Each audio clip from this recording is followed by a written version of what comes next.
It was... Humans need to work on their mental health, but pets too. Yeah, okay, let's start with that one. I used to always gaslight myself that I'm not smart. Have you ever had a nickname? What is it? What does it mean to you? The Lord has blessed me with a face card. It's funny, some people don't like their nicknames. This is your yeah, Jojo. Like people just come to me like, Jojo, and I'm like, yes. I was 12. It is the time that I opened my clinic. So my name is Johanna in full, which means the beginning of new things.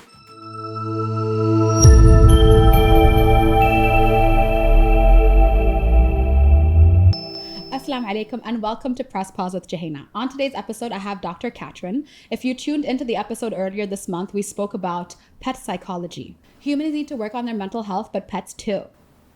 And now we're going to play a game of Burj Banter, which is Jenga with a twist. Each block has 200 questions on it. And yeah, are you ready? I am ready. Okay, so you can pick any block. Am I starting? Yeah, you're the guest. Okay.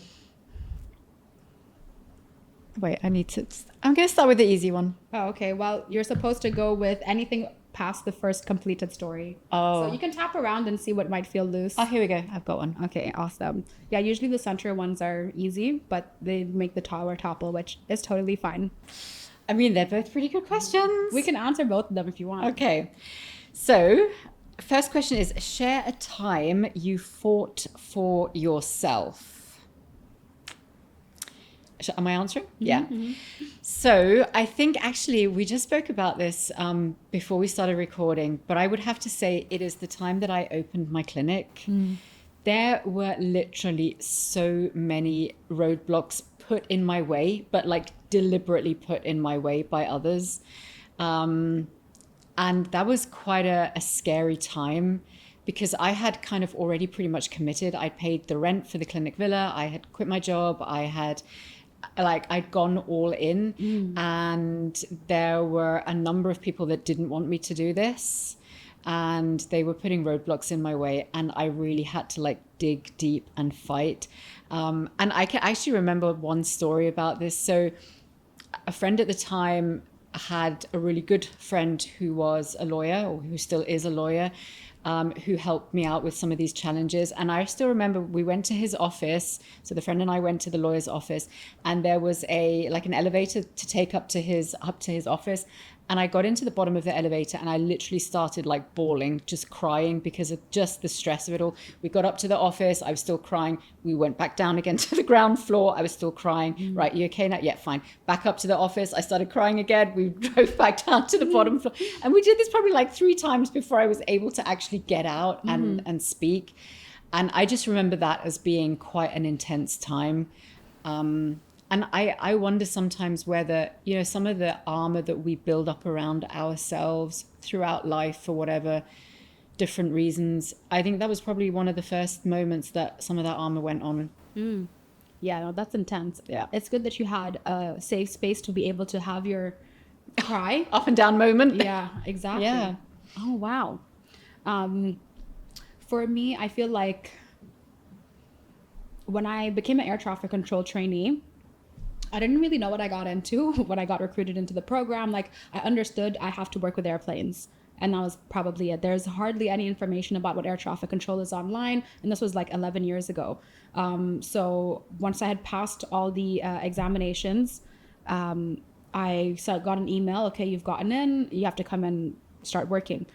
And I just remember thinking when they explained the first week of what's expected of us, I was like, wow, that's really hard. It's so tough. And they're like, it's okay. Everyone passes the stage. I'm like, what do you mean? I have to memorize 500 things. So I had to push and fight for myself that way, educationally, and make sure that I've learned everything, which I used to always gaslight myself that I'm not smart. And to this point in time, until this day, I still sometimes do that. But I've achieved so much, so I need to look at my CV again and calm down about it. But in between, when people would find out what it is that I did and with how young I was, I would constantly get underestimated and just be told what are you even doing here? You're not even going to pass. Just you have a better shot at being a model or an artist, because I draw as well. And the Lord has blessed me with a face card. So that's what I would be told. And I'm just like, but why can't I do art and control airplanes? So here's my art. I control airplanes and I have a podcast now. This is your art? Yeah. I started drawing in COVID again. I've always been artistic, but I'm self-taught. Oh my God, I love it. Oh, thank you. Oh, the lion. Yeah, I would draw on like old flight plans that were like printed out. Oh, and yeah. We're gonna throw away and put in the shredder. So I would draw on them if like it's a quiet time on the shift as a air traffic control assistant. So they were just like, oh, you have a better shot at succeeding here than as an artist than over here. And then when I did graduate the program, I proved everybody wrong who did not believe in me. I had people. There's always a split.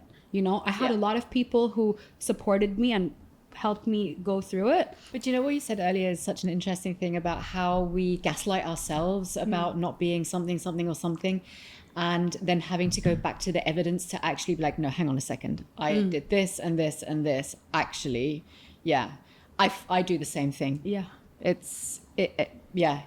I think it's building up that bank of evidence that you actually then are able to tell yourself, no, what you're gaslighting yourself with actually is not true. Exactly. It's not fact.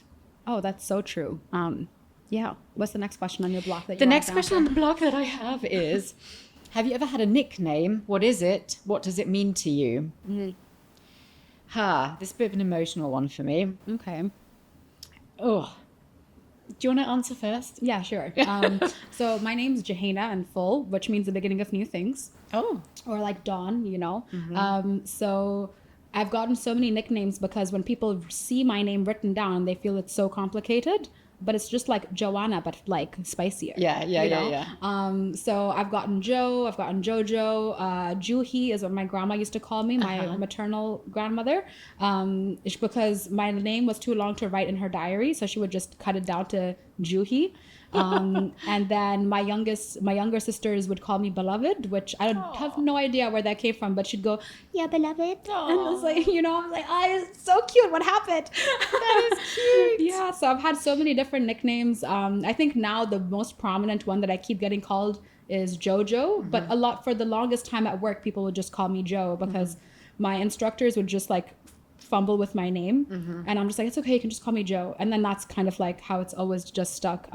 But now I've noticed it's just Jojo. Like people just come to me like, Jojo, and I'm like, yes. And I don't mind it. Like some people with complicated names don't like giving out a nickname, but I'm like, it's cute. I have so many personalities now. I love it. Yeah.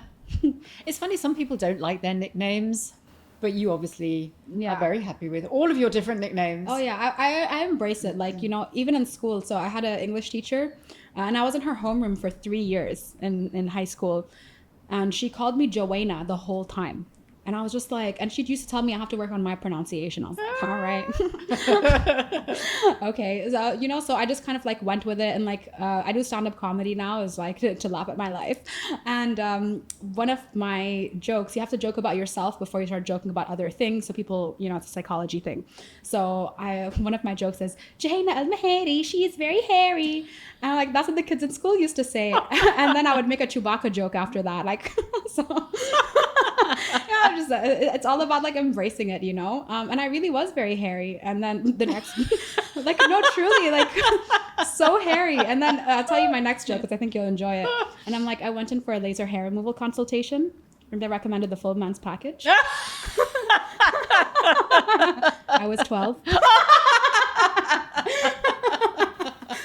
So I've just embraced it. Like I remember, you know, I studied in a British curriculum, so in school, the PE it was shorts that I had to wear, and I used to wax my leg up until like my half of my thigh, and if my thing rode up, the girls would be like, I'm like, oh my god! Like I knew I should have paid for it all the way. Yeah, exactly, the full men's package. Yeah. So I think for me, it's just about embracing it. Like, you know, you are gonna have people that try to knock you down, and this also goes back to the first question. And you just have to embrace it. Yeah. Because when you do that, you take away everyone else's power that they're trying to hold over you. Exactly. So Johanna 𝐿-𝐫𝐻𝐵, she's very hairy. I'll never forget that now. Yeah, like you know, even in the conference space, people are like, oh, how do I say your name? And they're like fully panicking, and I sing them the song, and they're like, oh my god. A little bit of light relief. Yeah, and you can see them on stage. I love that. Okay, so my nickname. So my husband has a nickname for me, which is not particularly interesting, but my kind of real nickname is one my parents gave me. So my name is Catrin, and in German that's Katrin. Oh. And so 𝐃𝐨𝐬𝐫𝐿 is my nickname, which is like a diminution of, like it's Catrin in cute, but in German. Oh, okay. And I guess the reason I'm so emotional about it is because I lost my dad last year. Oh, sorry. Do you want me to hug you? Or? It's good. And he just always used to call me that. Yeah, so it's an emotional one. Oh, I'm sorry. No, it's good. 𝐦𝐮𝐬𝐫𝐸. It's good. But my mum still calls it, and sometimes my sister, when she's trying to, when I'm upset and she's trying to make me feel better, she would call me it. Yeah. Oh, I'm sorry about your father. That's okay. Thank you. Yeah. Yeah. Okay. Anyway, less emotional topics. I know. I was like, that's the first block. Exactly. Okay, it's okay. I'll keep telling you jokes because now I'm a stand-up comedian. Yes, exactly. Okay, so there are 2 questions here. I'll let you choose. Share a memory that brings you a profound sense of nostalgia and what it signifies. Or describe a light bulb moment where you fully recognized how a past moment shaped you. Yeah, okay, let's start with that one. So this actually goes back to the whole feeling comfortable in the veterinary clinic idea. And it was actually a pretty recent light bulb moment, even though the event happened such a long time ago. So when I was 4, I went into hospital in Germany for a totally routine procedure. It was just to repair a little umbilical hernia. And it was just before we moved to the UK. So I was born in Germany, grew up in the UK. And it was just before we moved to the UK. And the doctors in Germany were adamant that we still had to get it fixed while we were still in Germany, because in the UK, nobody would be able to do any kind of medicine. So I did it when I was still in the UK. So I was 4, like late 1970s. And I remember to this day how traumatic that experience was. Oh. So from a physical point of view, I was super well taken care of, right? You can imagine German perfection and precision. Like medically, I was super well taken care of. I've got the teeniest, tiniest scar on my belly button, like it was perfect. But from that mental and emotional point of view, so this was a time where my parents weren't allowed to stay with me. They were only allowed to come between visiting hours, which was like maybe 2 hours in the morning and 2 hours in the afternoon. I was in hospital for probably about 3 or 4 days, which, you know, today that would be like an in and out procedure, maybe a one-night procedure, and your parents would be able to stay with you overnight. So I was there. I think it was done on a Tuesday, and I was there until a Friday, and they wanted to keep me even longer over the weekend. And so it was unfamiliar kind of place, there for a long time on my own. My parents weren't really allowed to come and stay with me a lot. And, you know, I still remember like the nurses, there was this one older nurse that was very matronly, and, you know, she wasn't particularly nice. She wasn't particularly understanding or empathetic. And it just was a bad experience. And I wonder now, like, is that what our veterinary patients experience, right? They're separated from their caregivers, their parents, their mum and dad don't stay with them. It's this unfamiliar environment, these strangers, people they don't know. Sometimes they're not handled particularly nicely, not in my clinic, but, you know. So that was a light bulb moment, that experience that I had in that time when I was a 4-year-old.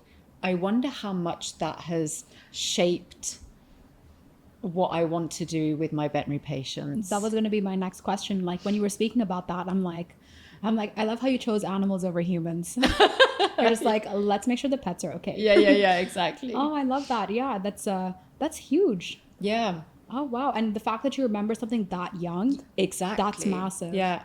And remember when I spoke about the whole kind of fear learning, how fearful experiences, and when we learn from fear, those memories stay with you. Like those memories are strong, they're formed, they stay with you for a long time. So the fact that now, like plenty of years on, I'm still, I can still remember so much about that, how I felt. I can remember like the root, like this, it's so vivid still, that memory.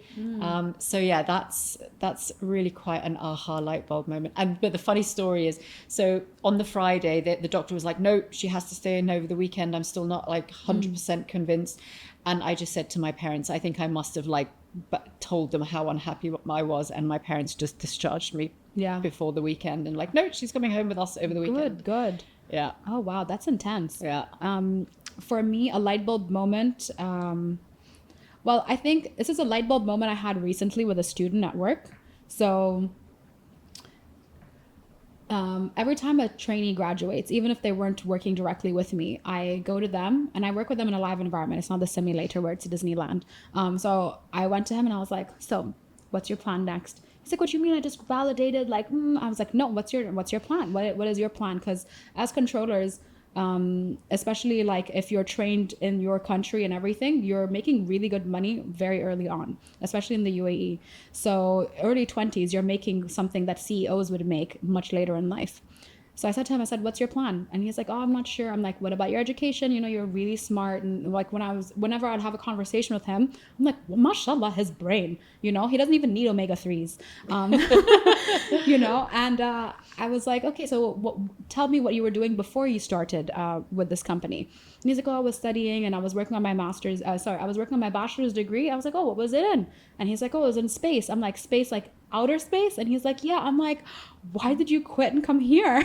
Like, what? So he said he had only like 2 more credits or something, like a very little amount remaining to do. And he's trying to see if he can go back and do that. And he's only doing it because he promised his mom he'll do it, not because he wants to. I said, listen to your mother and now listen to me. Go back and get that degree. Yeah. I'm like, because that is definitely the future. And then later on, like I've been doing a lot of like introspective work and, you know, thinking about what I want for myself and my future. And I advised him so hard, I decided to take my own advice. So I was looking up space, different programs that I could do my master's degree in space. So first I was like, okay, maybe I have to do a bachelor's because it's a completely different industry.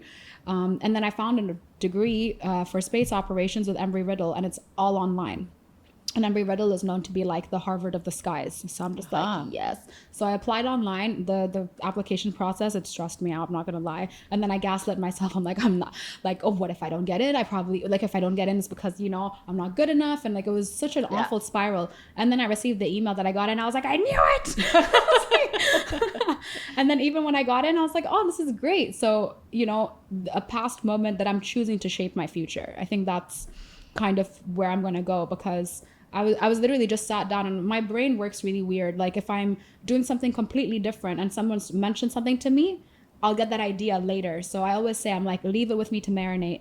So people come to me, oh, can you help me with this? I'm like, in a week. They're like, what? Yeah. I'm like, yeah, you just need to leave it with me and leave me alone with it. So I applied for that program, and then they're like, oh, you can start in August. I'm like, no, I'm traveling.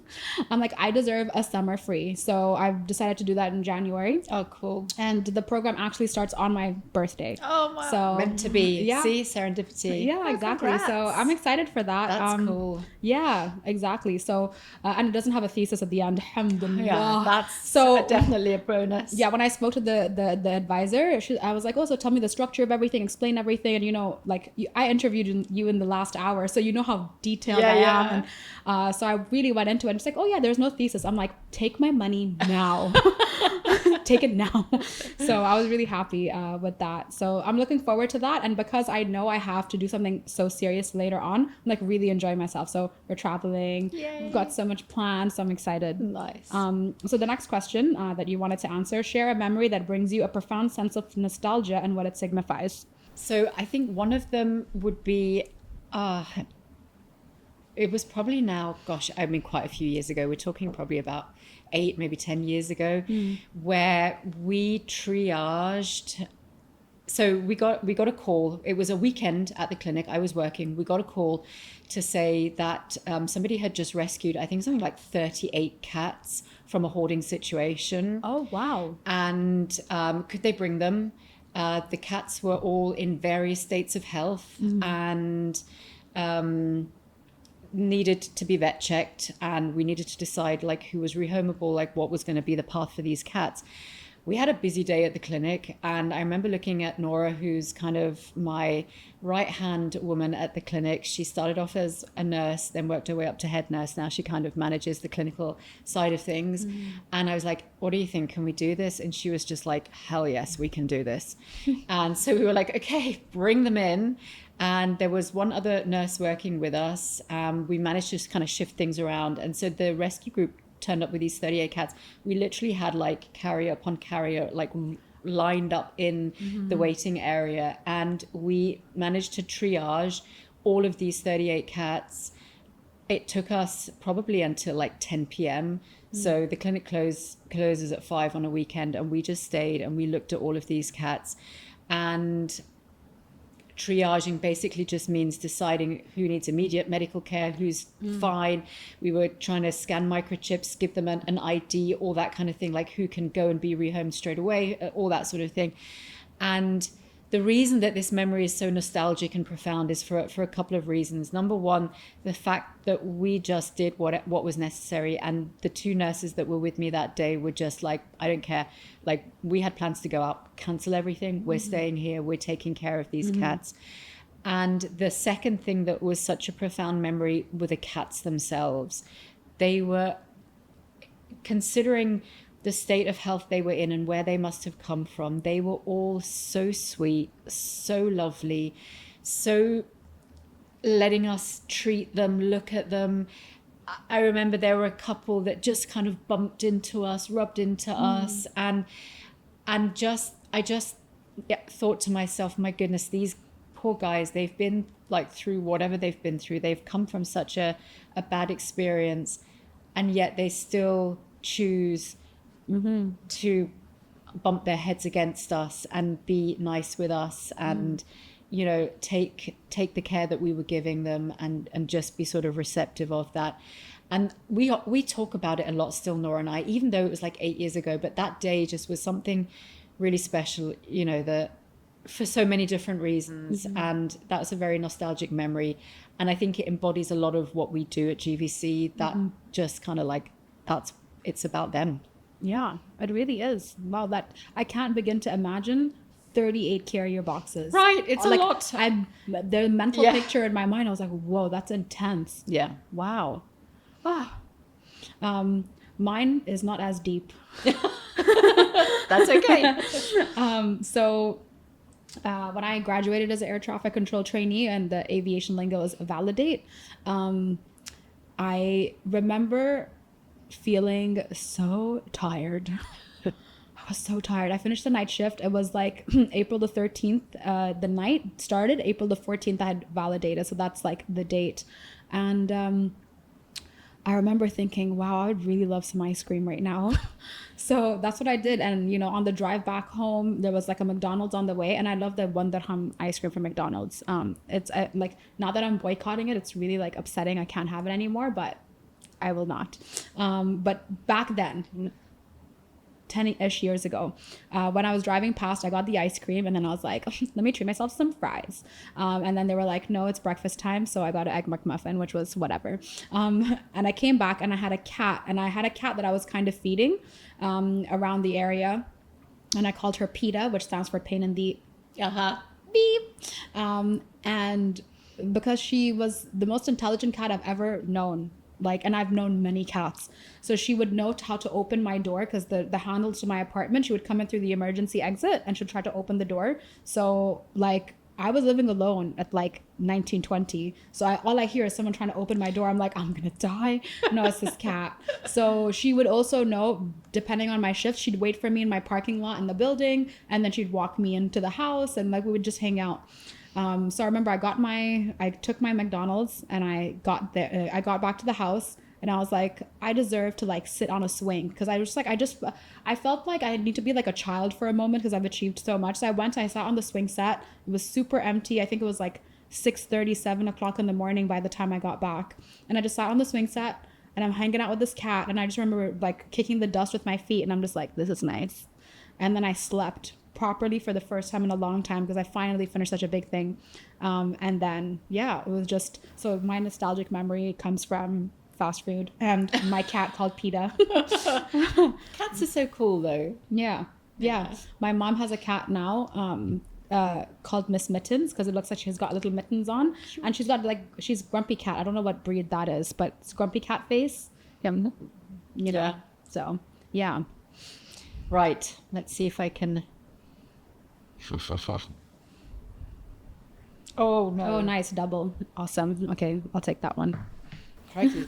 Describe a time you were your own worst enemy. And what is your perspective on the intersection of technology and human connection? Oh my goodness. Yeah, it's I was telling you, like, even when I wrote these down ages ago, I was like, what was I thinking? Do you want me to go first, or do you want to go first? You go first. Okay. Yeah. I'm going to start with the intersection of technology and human connection, funnily, because something I was just thinking about today, this morning as I was driving or before I left. So I have recently fallen in love with ChatGPT. I mean... Yeah, same. She's great. I know. And the reason for it, and I don't know whether I should say this out loud or not, is because, so I'm giving quite a lot of presentations for the rest of the year. I'm speaking at a few big conferences, and I'm giving a couple of webinars. And a couple of the webinars ask for multiple choice questions from the webinar for the participants.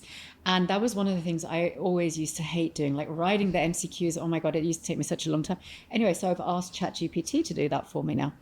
And she writes like the best MCQs. And I always ask her to write a few more in case there's some I want to take out. Anyway, so that's really like, has definitely sped up the whole process of submitting the stuff for the webinars. But then yesterday I said to Nora, like, it feels like I'm cheating. I feel really guilty because like, I feel like I'm writing this webinar and I'm delivering all this and I feel like I'm cheating. Yeah. And so rather than it perhaps maybe be so much about human connection, I was really curious to feel like, oh my God, I feel like I'm cheating and I'm not kind of doing what I'm supposed to be doing or what I'm being paid for or that kind of thing. And that was curious just from a self-reflection point of view. And I guess from a human connection point of view, I always, whenever I go back into the clinic, I always realize how much I love being with my team and being in the clinic. I love that. I work quite a bit from home these days because I do a lot of virtual consultations. I do write a lot of presentations and that sort of thing. But every time I go back into the clinic, I love that feeling of being amongst my team. And I do just wonder if, you know, if there comes a point where some things are replaced by AI, what that will mean for us as a human race in general. Yeah, exactly. I mean, I'm a big fan of ChatGPT, and to squash your, in air quotes, imposter syndrome, they're calling you to speak at these conferences and webinars because you're just great. Thanks. Okay, and so and you know what? You just needed like a little supplement of like what to add to it. You know, it's not the knowledge that you have, she can't have.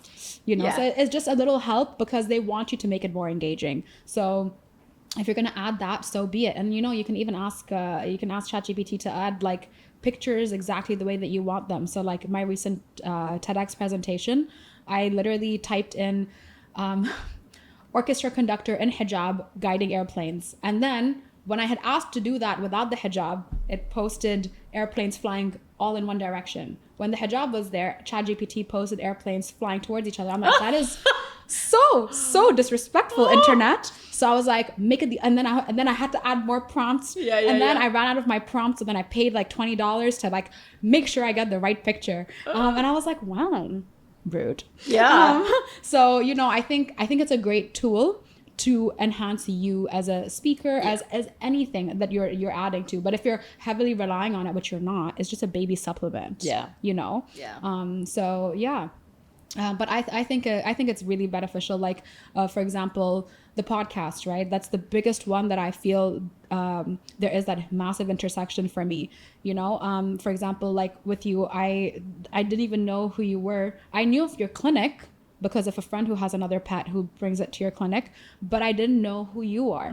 And then the Samantha, your PR lady, she like reached out to me and I was like, yeah, I'll let you know, because I wasn't shooting at the time. And I'm like, a lot of people, when they do reach out and I let them know, like, not right now, they're just like, well, what else are you doing? And I was like, thank you. I'm trying to deviate from aviation being my only identity. So I'm doing nothing then. Yeah. But you know, there's so much else going on in the background. So, I wouldn't have, if I didn't have the podcast, eventually would our paths have met? ? Would we have had the conversations that we are having right now in this moment? No, you know, like like, for example, even if I did come into your clinic, especially with you working from home more, like, would we have met? Right. Would we have had the conversations we were having next to the fruit platter earlier? Like, you know, like, would we really? So I feel like the podcast has brought really interesting people into my life, and I choose to have this in person versus a virtual interview because it's already a virtual production I'm putting out. So I want to have something that makes me remember, like, oh, we had our moment. And I learned so much from people. So I feel like because I posted online, there's reach, and then I've met really cool people I don't think I would have met, and I wouldn't have gotten to know them the way that I would have. So, you know, we could have ended the show with, thank you for telling me all about pets and their emotions, and I learned so much. I literally could have sat for like the full 2 hours and like blocked this out, but it's just so nice to get to know you in this way, and play a game while we're doing it. So I'm grateful for that. So I love the intersection. I can see how people would think it's not specifically with this, but technology needs to be like less and less. It's the future. It's happening. Embrace it. Yeah, I agree with that. Yeah. All right. The second question was, describe a time you were your own worst enemy. That's a bit of a, I mean, many times, I'm going to say, like, there have been a lot of times. I'm going to say probably, actually, this is a recent one, a relatively recent one, but again, it kind of looks back to a few things that happened in the past. So I was probably at the beginning of this year, I would say, or maybe towards the end of last year, I was really beating myself up badly for a time in my life, which was a few years after I had started running my business. So when I first started the clinic, like the first few years was so exciting, that whole kind of newness of being a business owner, creating your own vision and business and all that sort of thing. And when I started, it was myself plus 2 other people. So myself and 2 nurses, we were like the 3 people that started initially. And then came the moment where things grew and more people came into the team and the clinic got better known, the demands were higher, the client load got bigger, everything started growing. And it was probably the time just before I started to think about taking on another vet. So it was really that kind of critical mass moment of, I need another vet, but I'm just going to wait a little bit longer. Yeah. And that was such a hard time. And I think because of the stresses and also the fact that at vet school, you're not taught how to run a business. You're not taught how to lead a team. You're not taught how to manage people. None of those things were in my wheelhouse or a skill set. I think I probably became quite a not very nice boss for a little while. I luckily figured it out and was able to turn it around and rein it in. But I really struggled to manage this growing team with all the additional demands that were being placed on me. Plus, there were some external factors. The ministries were starting to ramp things up at that time as well. You know, things were getting tighter and harder in some respects. And I recently have looked back on that time, and I just was really like, oh my God, you were not the best version of yourself in that moment. You really, that was not like, you should have done better. And in talking about it with my husband, my mom, a few other people, you know, the realization of, well, I was doing at that time what I had to do to survive and to kind of, I guess, get the business over that hump of where we were going. And just that realization or that learning of not being your worst enemy, not being so hard on yourself, because it wasn't that bad. Like, I wasn't that horrible to anyone. But, you know, when you feel like, damn, I could have just probably been a slightly better version of myself. And I think that I was hard on myself, like, the beginning of this year, like, why did that happen? And why didn't I know better? But I was looking at it through the lens of what I know now, not what I knew back then.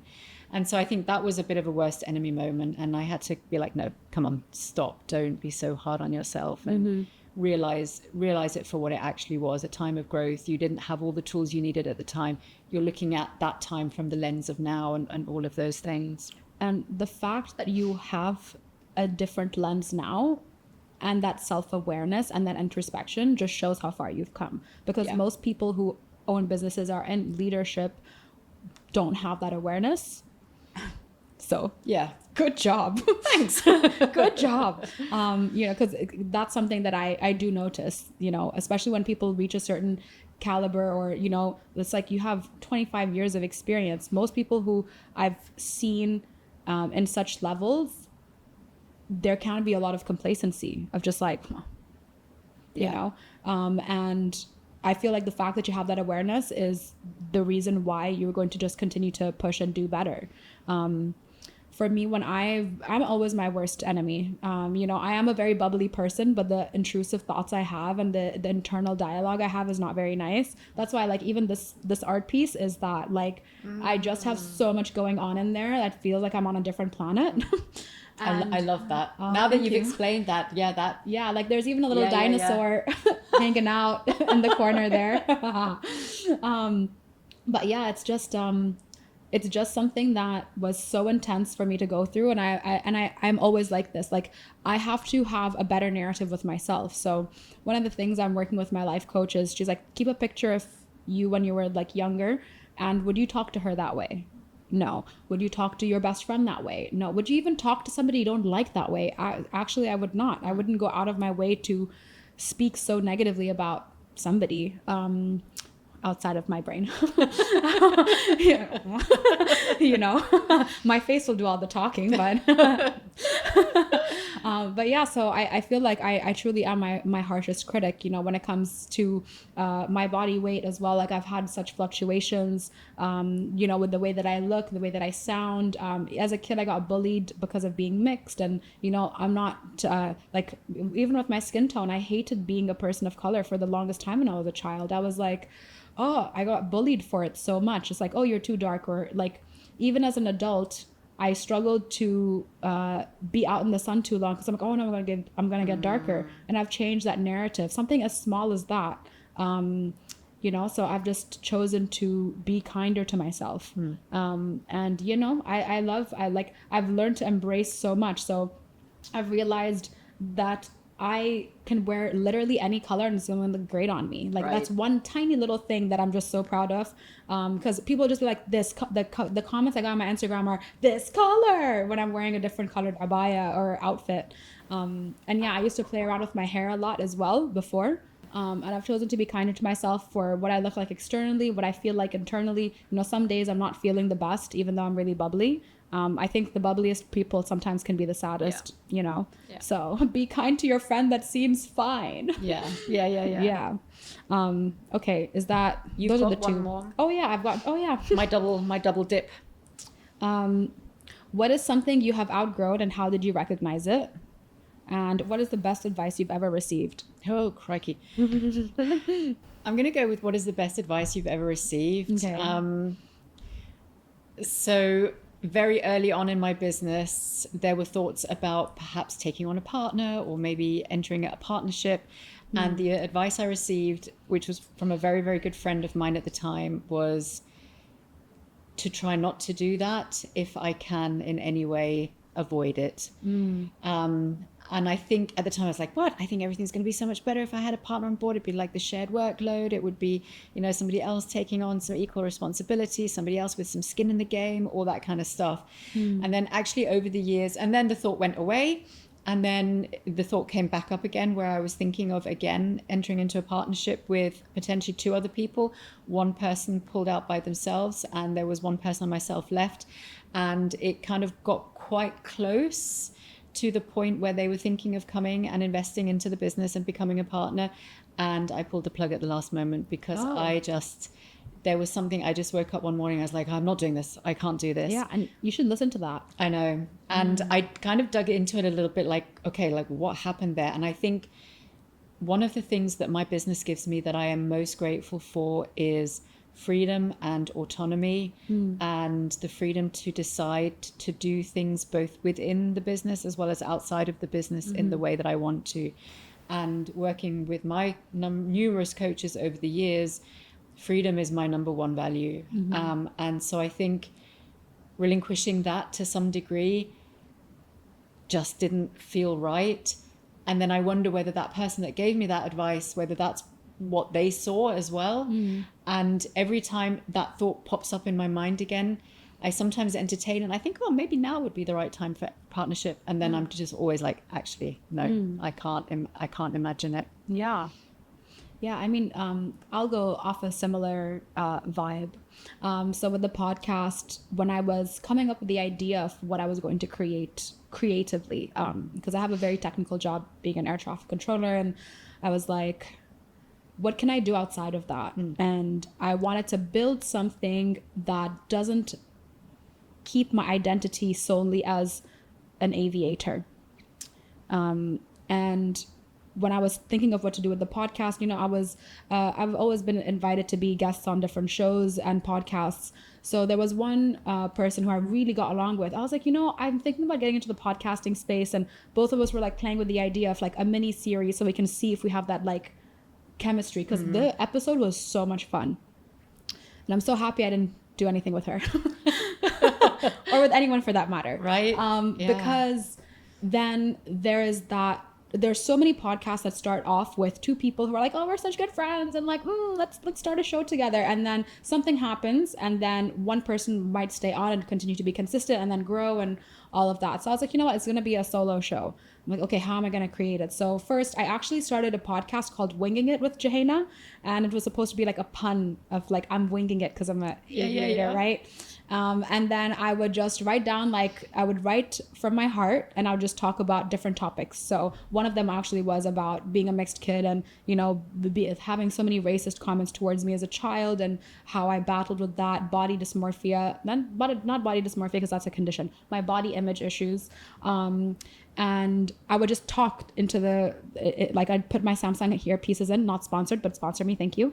I'd put my earpieces in, and I'll just talk into the phone, and then I would upload them as episodes. The viewership was like, if I was lucky, 10 people. And then I was like, okay, so I do like doing this. And then when I decided to really take a big plunge and create something visual with Press Pause, coming up with the name and deciding who I'll have on the show, what vibe I'll have on the show, how can I make it unique? Because everyone under the sun, especially in the UAE, has a podcast. So I was like, what am I going to do to make it different? So I'm happy that I really took that time to decide I'm not going to start a podcast with anyone. Then mom came on the show, and everyone like lost their minds. They were just like, oh my gosh, your mother. And she actually really enjoyed the feedback she received. So she came onto the show, and then magazines and newspapers were emailing me and saying, we want your mother on a spread. And I was like, totally. And it was around Emirati Women's Day as well. So instead of booking me for anything, they were booking her. And I was like, you know what? Alhamdulillah, I'm not a jealous child. So I scheduled everything in. We had the shoots done at the house. So I was sending her everywhere. And she really enjoyed it. And she's like, I love this life. And I was like, you know what? You were always made to be like a virtual personality and like a star. So I told her, I said, would you like us to start our own show? So then I created a sister podcast with my mother. And then now she can be a guest co-host or whatever, but that's her show. I just tell her, I was like, that's something that we do together. So it's the exact same setup, except it's Press Pause with Johanna, so mother of Johanna.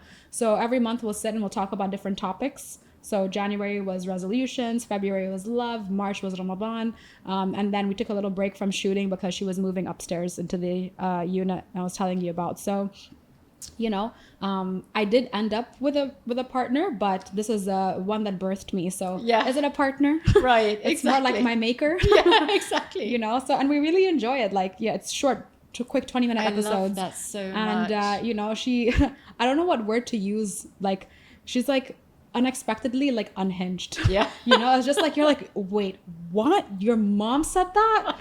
So half the time the editors are like, they would send me we have a WhatsApp group chat, they're like, are you sure you want to keep in minute number so and so? And I'm like, delete it.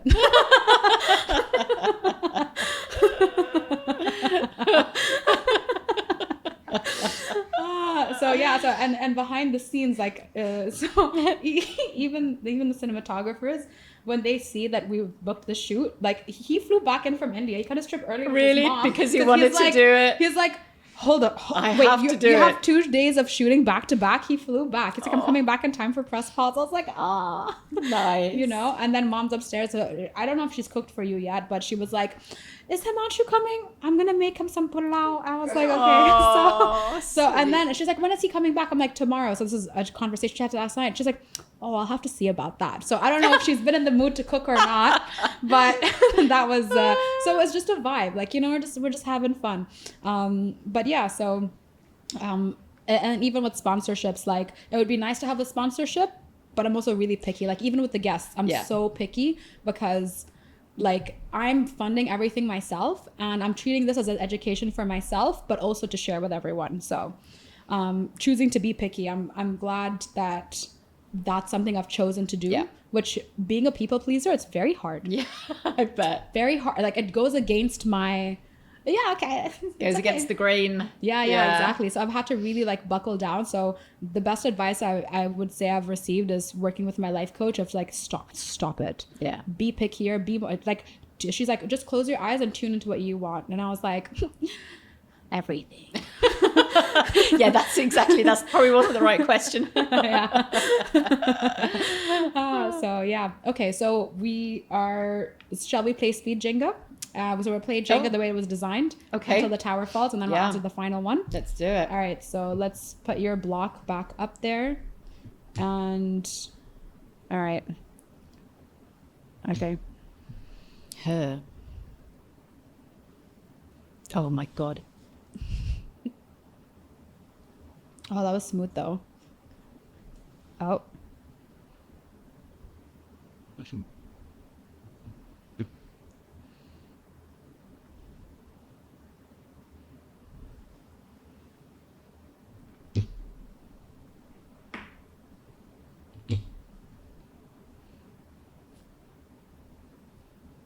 If anyone tunes into the episodes last month, I had a guest called Dawn, and she literally was like, "It's giving me anxiety." Oh, really? Yeah. Just threw the whole thing over. I might be doing that at some point soon. Oh, that's going to be a precarious one, but it'll probably get us. Yeah. Yeah, it's going to go. It's okay. I think if it's done, I think you can pull it off without the tower falling. Nice. Oh, yeah, the center ones. Nice one. Oh. Yeah, I was tired of counting seasons, so now we just do guest of the month. So I don't know how many times I've played this now.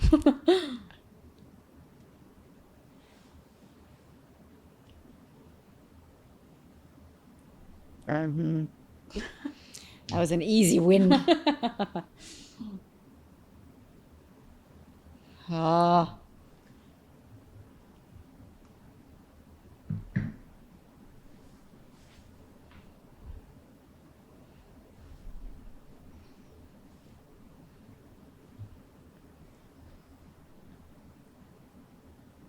Oh. Gorge. God. Okay. No, they're now all too heavy. Yeah, I think the bottoms are pretty tight. Yeah, I think if you go up, because it's the last completed story, so you can pick anything from underneath here onwards. Oh, okay. Yeah. There's one just here that I think also got loose. What you were gonna get now?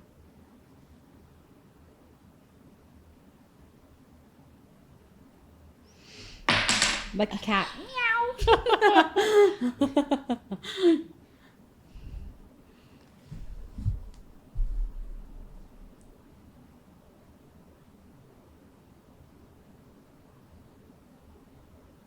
Well, how you know she's a surgeon?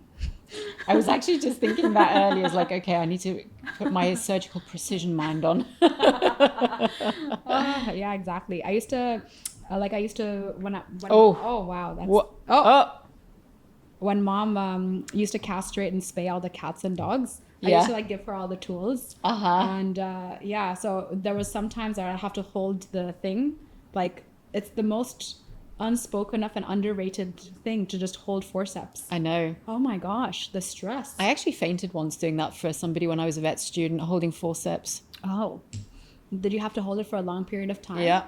And it was in one of those surgical rooms that you couldn't breathe in, that had no air in it, and it was... That's really intense. Yeah. Monte's gonna Nah. Am I gonna be a cat? Wait. Oh no. Oh yeah, wait. For anybody listening to this episode, it's better to watch it. Yeah.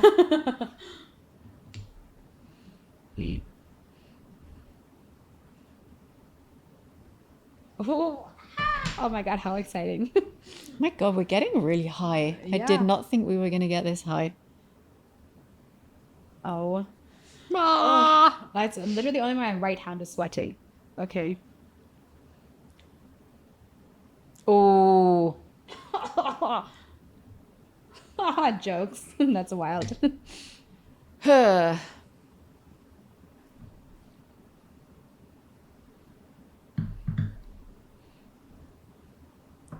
You're really good at this. Mashallah. Mashallah.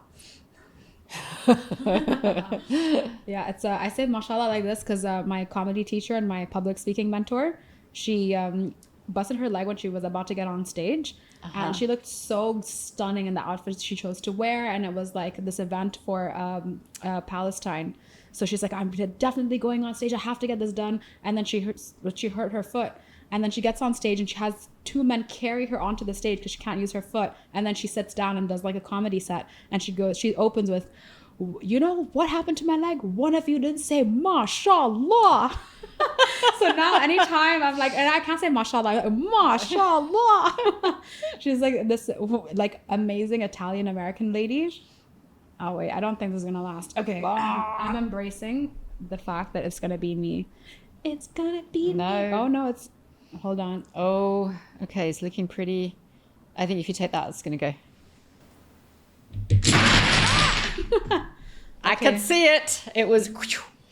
Oh, I actually like this question. So, what does friendship mean to you, and what do you value most in friends? Oh, that is a nice question. Friendship to me means being able to pick up with that person right where you left off, literally if you haven't seen them for 10, 15 years. And that's happened to me with a few of my uni friends. We all went in different directions, and then we see each other and it's literally as if nothing has changed. I love that. Yeah. Yeah, for me, friendship is very important.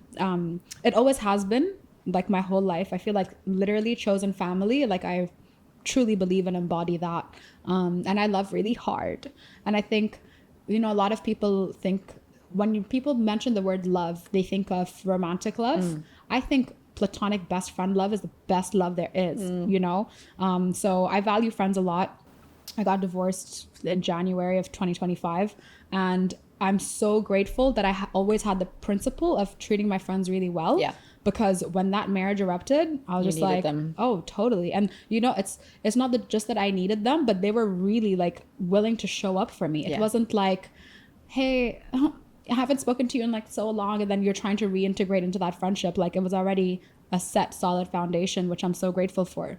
But I know location sometimes plays a factor, and you know, you go on different trajectories in life. But I also do agree, like when I meet up with somebody who I haven't seen since high school or something, I'm just like, oh, still don't like you.